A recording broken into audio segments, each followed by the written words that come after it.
கேரள மாநிலம் கண்ணூரில் வீட்டின் முன்பாக விளையாடிக் கொண்டிருந்த குழந்தையின் கால்களை நரி கடித்து குதறிய சம்பவம் அதிர்ச்சியை ஏற்படுத்தியுள்ளது. கூடுதல் தகவல்களோடு இணைகிறார் செய்தியாளர் பிரசாத். வணக்கம். இந்த சம்பவம் தொடர்பான முழு தகவலை சொல்லுங்க. வணக்கம். கேரள மாநிலம் கண்ணூர் மாவட்டத்திற்கு உட்பட்ட மட்டூல் பகுதி என்பது வனப்பகுதியை ஒட்டிய பகுதியாகும்.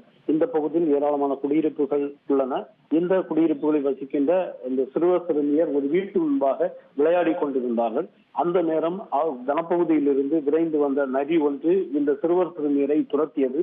இதனால் பயந்து போன சிறுவர்களும் சிறுமியரும் உடனடியாக அங்கிருந்து வீட்டுக்குள் ஓடிய நிலையில் ஒரு குழந்தை மட்டும் வீட்டின் முன்பாக இதையெல்லாம் அறியாமல் உட்கார்ந்திருந்தது.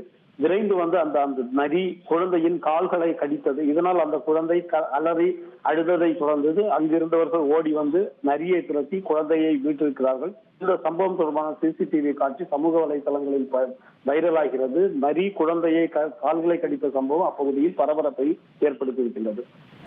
தகவல்களுக்கு நன்றி பிரசாத். இனி செல்லும் இடமெல்லாம் செய்தி. தந்தி டிவியின் வாட்ஸ்அப் சேனலை ஃபாலோ பண்ணினா செல்ல இருக்கும் இடமெல்லாம் செய்தி. இதோ QR கோட் இப்பவே ஸ்கேன் பண்ணுங்க, ஃபாலோ பண்ணுங்க.